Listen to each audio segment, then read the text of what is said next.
All right, let's dive in. Today we're heading back to ancient India. Ooh, sounds exciting. We're going to explore the lineage of the Kuru dynasty. I'm all ears. Specifically, the events, that lead up to the birth of the Pandavas. Oh, yeah, the Pandas, those guys. Those central figures in the epic Mahabharata. Now, based on the source material you've provided, it seems like you're really fascinated by all the twists and turns of fate. Oh, yeah, the stuff that sets the stage, right? That set the stage for this epic tale. Absolutely. It's a story filled with intrigue and... Lots of unexpected turns, yeah. Unexpected turns and choices that have really far-reaching consequences. Yeah. And you're absolutely right. To really understand this epic, you have to understand this period. Right. They got to get the background. You got to get the background. Okay, so let's start with a character who really, stirs things up in the Kuru dynasty. Ooh, some drama. Satyavati. She marries King Shantanu. Okay. But here's the catch. She already had a son from before her marriage. Whoa, that's juicy. Oh, can you imagine the rumors in the royal court? Oh, I bet. It definitely adds a whole other layer. It's a whisper. Whole other layer of complexity to the whole power dynamic. And you know what's interesting?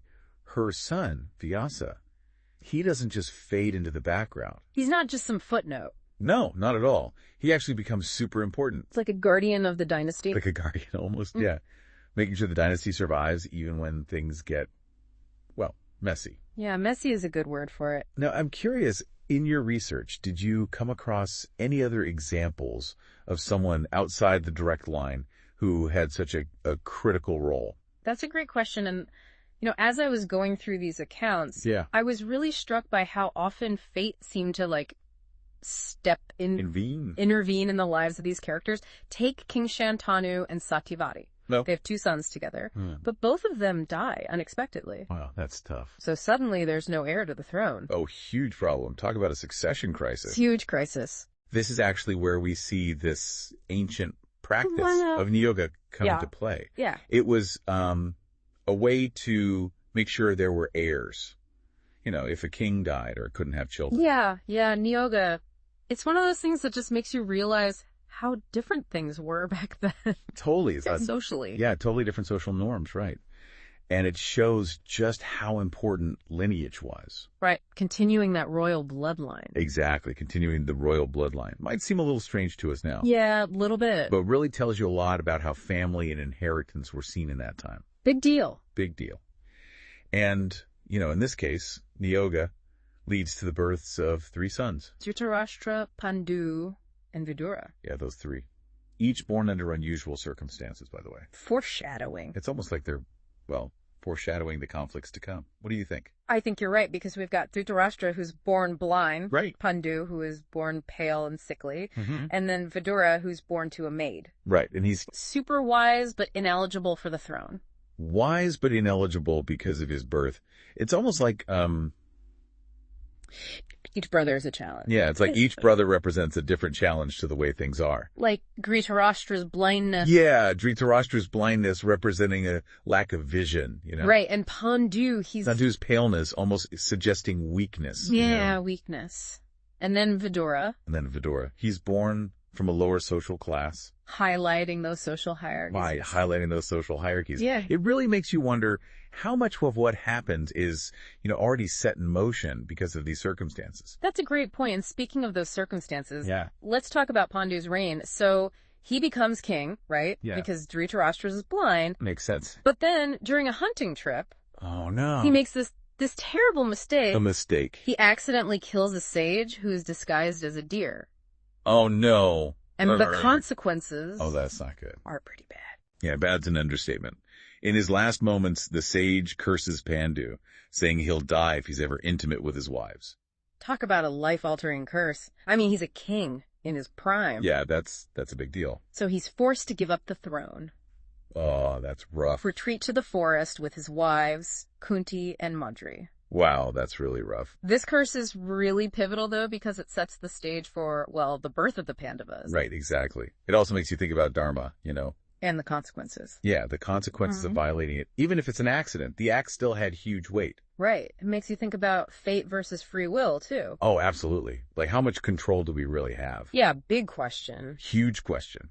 And speaking of fate, let's talk about Kunti, Pandu's first wife. All right, Kunti. Now, she has this amazing boon given to her by a sage. A boon. What kind of boon? It allows her to call upon any god Right. and have a child by them. Whoa, hold on. That's amazing. Was that just like a plot device, you think, or was there a deeper meaning there? That's such an interesting question because she doesn't just call upon any gods. Right. She's not picking just anyone. We're talking powerful deities, Dharma, the god of justice, Vayu, the wind god, Powerful stuff. and even Indra, the king of the gods. Whoa, she went all out. And each son inherits these specific qualities. So, like, their destinies are tied to the gods. It seems that way, yeah. Interesting. From the very beginning, Yeah. you have Yudhishthira, known for his righteousness and wisdom, Bhima with his incredible strength, and Arjuna, Oh, yeah. Arjuna. the skilled archer favored by Indra. Favored by Indra himself. And then there's Madri, Pandu's second wife. Okay, what about her? She uses Kunti's boon to call upon the Ashwini Kumaras, Oh, the twin physician? the twin physicians of the gods, and gives birth to Nakula and Sahadeva. 5 sons, 5 different gods. Talk about an unconventional family. What are the chances? It makes you wonder, though, about how they all got along. I mean, 5 sons, different divine lineages. Yeah. You know, how did that affect their relationships? And ultimately, how did it shape the drama that unfolds? Those are great questions. And speaking of drama, let's not forget about Dhritarashtra. Oh, yeah, the eldest son? Passed over for throne because he's blind. Right. You know, he's got to have some complicated feelings about all of this. I bet. I mean, his younger brother becomes king, Goes into exile. and then bam, 5 sons. 5 demigod sons. 5 demigod sons. I Big- mean, talk about a recipe for resentment. Right. Especially when you consider that Dhritarashtra has 100 sons of his own. Oh, right, the Kaurava. The Kauravas represent... It's kind of the more human element in all of this, you know? Yeah, clashing with the divine. Yeah, going up against the divine lineage of the Pandavas. So we've got the Pandavas, sons of gods, and the Kauravas, This is shaping up to be a classic rivalry. representing ambition. Oh, yeah. Yeah. And maybe a little jealousy, too. Oh, definitely some jealousy. So what happens next? Does this tension just, like, simmer, Or does it, you know, or does it erupt or does it erupt? into something more? Well, let's just say things are about to get much more interesting. These 2 sets of cousins, Oh, boy. they're on a collision course. Yeah.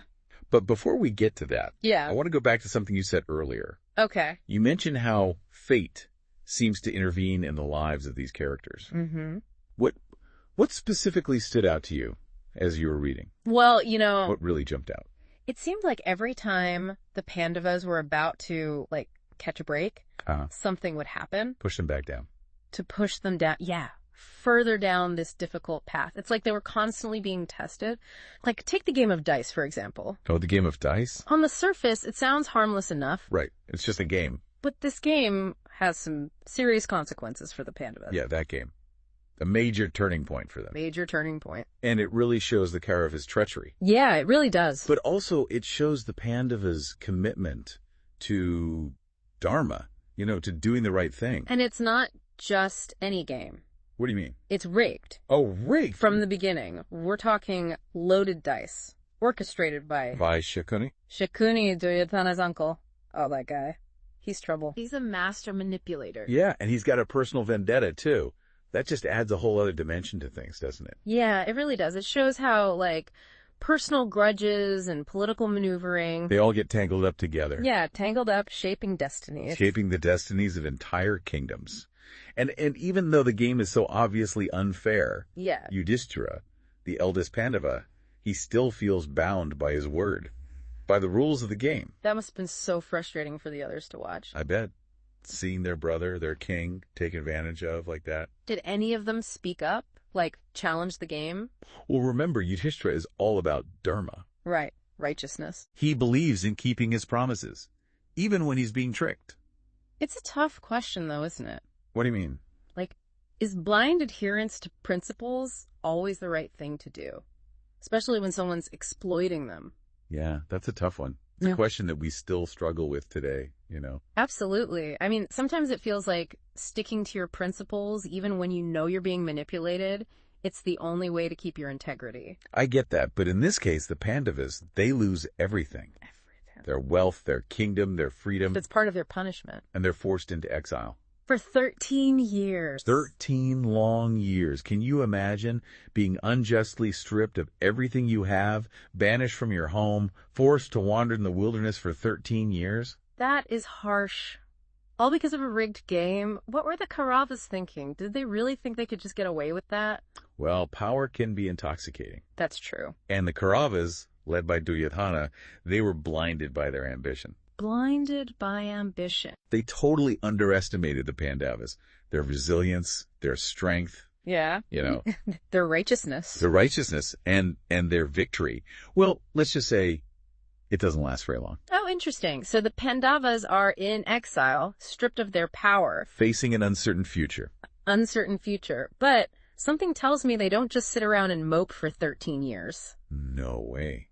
They're not quitters. They're fighters. They use this time to sharpen their skills, make alliances with powerful kings who see, the injustice of what's happened. It's like their exile becomes a crucible.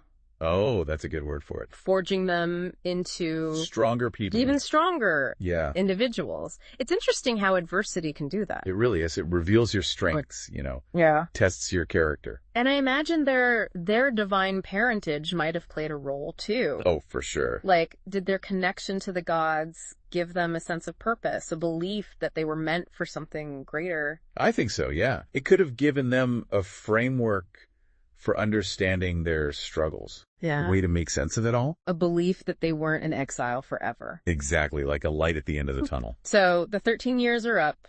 The Pandavas return from exile, ready to take back what's rightfully theirs. Okay.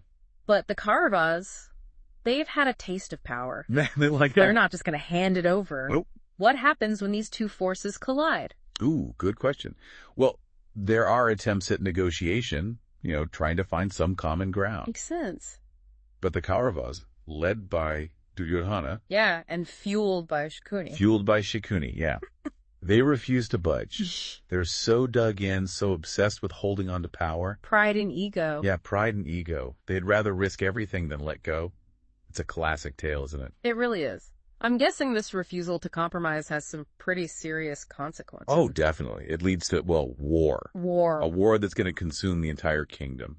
Wow. Drawing countless others into its path of destruction. I can't imagine this being a small, contained conflict. Oh, no, not at all. We're talking two powerful factions, tons of allies, all with their own agendas. This is huge. Yeah, it sounds like all those years of tension, the betrayals, the exile. It's all coming to a head. It's all coming to a head. And the battleground. It's Kurukshetra. Kurukshetra. This vast plain, A symbol of this epic clash. Exactly. A symbol of this epic clash between right and wrong, dharma and adharma. Kurukshetra. It's a name that carries so much weight. Oh, absolutely. And I know from what you've shared, the war's described in vivid detail. It is. What are some of the key moments, the turning points in this epic battle? Before we get into the specifics. Yeah. I think it's important to consider the psychological impact. Ooh, interesting. Imagine being a warrior on that battlefield, facing not just enemy soldiers. Oh, your own family. But your own family, your friends. Oh, wow. Your teachers even. Talk about internal conflict. Yeah. You'd be questioning everything you thought you knew. It's a point that really struck me as I was reading about the war. We see this internal conflict play out most clearly in Arjuna. Ah, Arjuna, the great warrior, son of Indra. He has this moment of crisis right before the battle. He does. What kind of crisis? He's overcome with doubt. Wow, really? Questions the morality of killing, the purpose of the war, even the meaning of dharma. That's heavy stuff. It's this really powerful moment of vulnerability. Right in the face of this unimaginable violence. And in this moment of crisis. Yeah. Krishna, Arjuna's charioteer and guide, steps in. And he delivers what's probably the most famous philosophical discourse in Hindu thought. Oh, you mean? The Bhagavad Gita. The Bhagavad Gita, wow. A text that's resonated with people for centuries. For centuries. Offering insights into duty, action, the nature of reality. And it's all happening in the middle of this war amidst the chaos and uncertainty. It's like the war itself becomes this backdrop for a deeper exploration. Of human nature. Of human nature. A search for meaning. Amidst the chaos. And I'm guessing Krishna's words have a pretty profound effect on Arjuna. Oh, they do. Yeah. Krishna helps Arjuna see that his duty as a warrior is to fight for what's right. Even when it means confronting those he loves. Exactly, and that it's not about personal gain or revenge, it's about upholding Dharma. A higher purpose. A higher purpose. So Arjuna, guided by Krishna's wisdom, overcomes his doubts. And takes his place on the battlefield. But what about the war itself? Yeah, how does this clash between the Pandavas and Kauravas actually end? It's a long, brutal war. So many heroes fall on both sides. Oh, wow. But in the end, the Pandavas win. They win! Yeah, their commitment to Dharma prevails. But it's a bittersweet victory, isn't it? Oh, absolutely. They've lost loved ones, seen unimaginable suffering, and now they have to rebuild a shattered kingdom. It's a reminder that even in victory, there's a cost. It makes you wonder if there's ever a truly clean victory in war. That's the question, isn't it? A question that's haunted us for ages. It has. In the Mahabharata, we see how even the most righteous warriors have to face the reality of violence. Yeah. The moral dilemmas that come with taking a life, even if it's for a greater good. But before we get into the aftermath of the war and the Pandavas' rule, let's take a step back and think about the cyclical nature of history. Ooh, that's interesting. How even after a devastating conflict, the seeds of the next one might already be planted. That's a profound thought, and it feels really relevant to the Mahabharata. Oh, it is. Remember, the Pandavas, they won, but they still had to rule a kingdom that was deeply divided by the war. Yeah. They had to find a way to reconcile with those who had sided with the Kauravas, to heal the wounds of the past, to establish a just and stable society. That must have been an incredibly daunting task. How did they even begin to address all that resentment and mistrust? It really shows their character. Their commitment to Dharma. Their commitment to Dharma, that they didn't just use force to rule. They really wanted to govern with compassion, understanding, and a genuine desire for healing. Yudhishthira, the eldest Pandava, known for his righteousness and wisdom, ascends to the throne. He's the perfect choice, isn't he? And I imagine his brothers, each with their own unique skills, played a crucial role in rebuilding. Oh, absolutely. Each brother brought something to the table. Like Bhima. Bhima, with all his strength, he became this symbol of protection and security. And Arjuna. Arjuna, the skilled warrior, continued to be the protector of the realm. Right, and Nakula and Sahadeva. With their knowledge and administrative skills, they helped to build a just and prosperous society. It sounds like they managed to create a pretty good period of stability and growth after all that devastation. It does, but is it ever really possible to fully escape the past? Like, do those events continue to shape the lives of the Pandavas? And the future of the Kuru dynasty. And the future of the Kuru dynasty, yeah. That's a question at the very heart of the Mahabharata. It doesn't just end with happily ever after. Right. It keeps going, exploring human nature, the consequences of our choices, and the cyclical nature of power and conflict.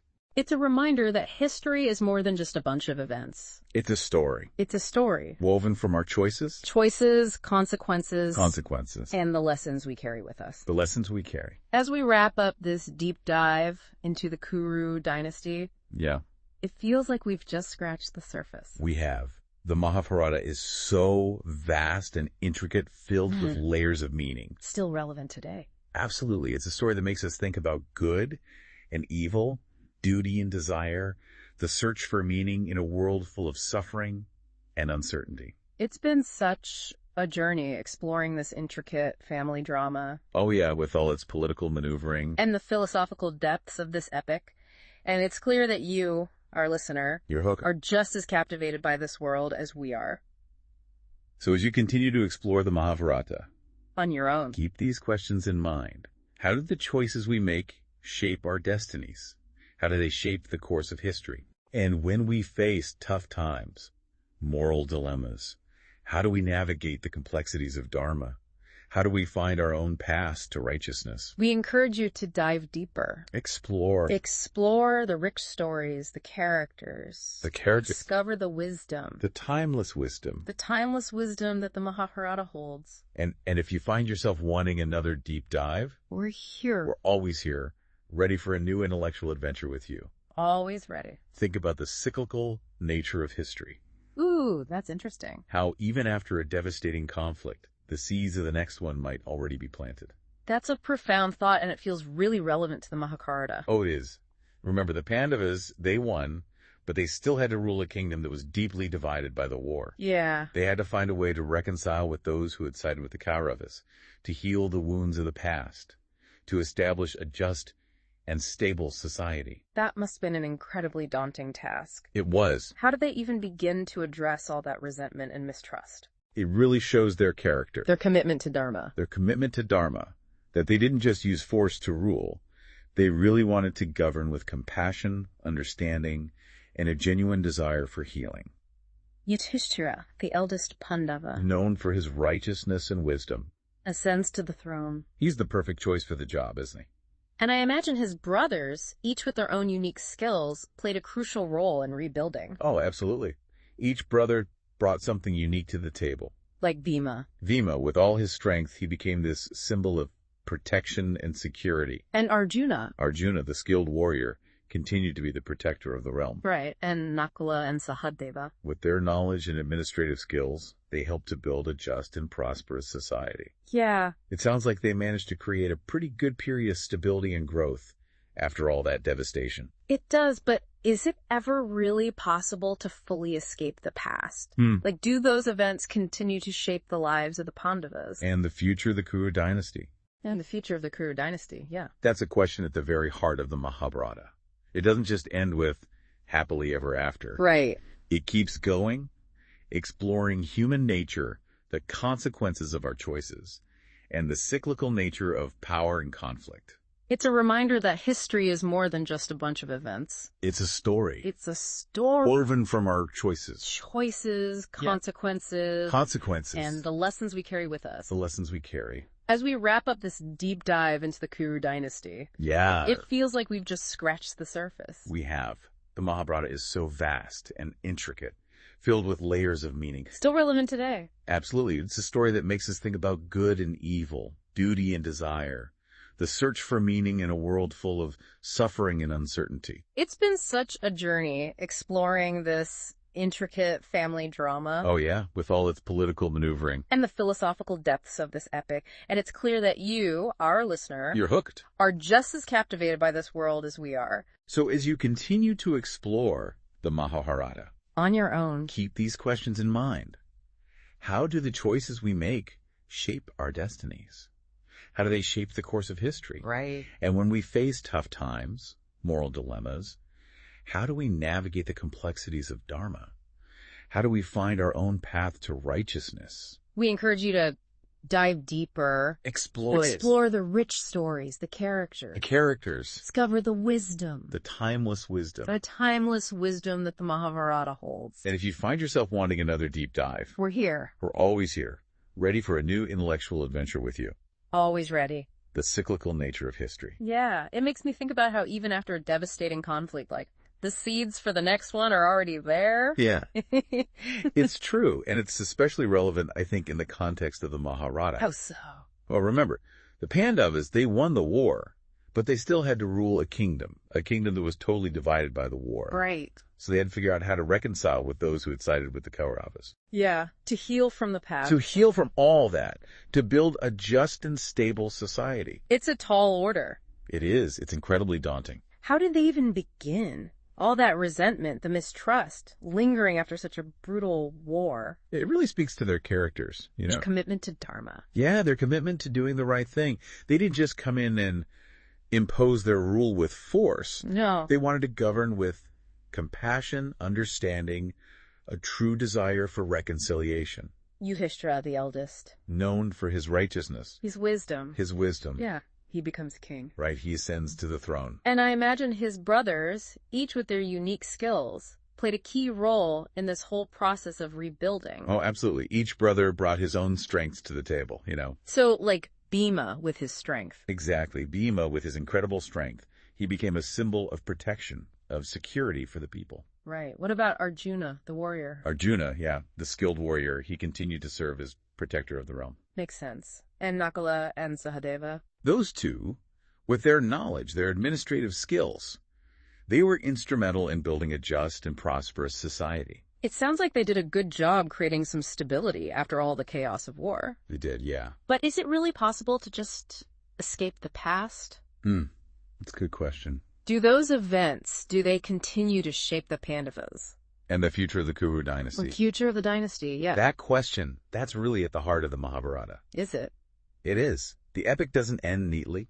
No, happily ever after? No, not really. It continues to explore, what it means to be human. The consequences. The consequences of our choices, yeah. The cycles of power and conflict. It's a reminder that history isn't just a list of events in a book, What is it then? It's a tapestry woven from the choices we make, the consequences we face. The lessons we learn. The lessons we learn, exactly. As we wrap up this deep dive into the Kuru dynasty. I feel like we've just scratched the surface. Me too. The Mahabharata is so vast, so intricate. Layers upon layers of meaning. And still so relevant today. Absolutely. It's a story that makes us think about good and evil, duty and desire, the search for meaning in a world that can be full of suffering, full of uncertainty. It's been an incredible journey, exploring this family drama. Oh, yeah. All the political maneuver. Philosophy. The philosophy, everything.